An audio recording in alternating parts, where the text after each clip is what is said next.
If you regularly send or receive money internationally and you're tired of hidden bank charges, Wise is built specifically to solve that problem. It focuses on cross-border transfers, multi-currency accounts, and transparent exchange rates rather than acting like a traditional digital wallet. Wise lets you hold and manage money in multiple currencies from one account. You can receive local bank details for different countries, send money abroad using real exchange rates, and track transfers directly inside the app.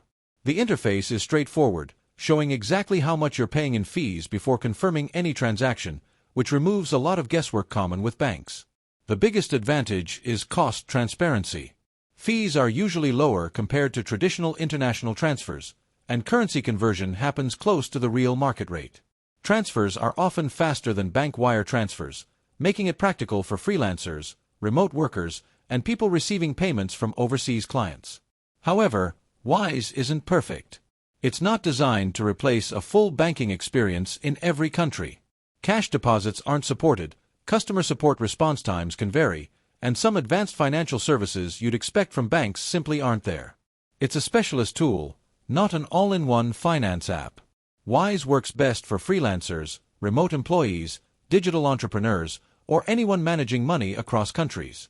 If you mostly deal with local payments, its main advantage disappears. Is it worth using? Yes, if you handle international money regularly. Otherwise, it's unnecessary for purely local use.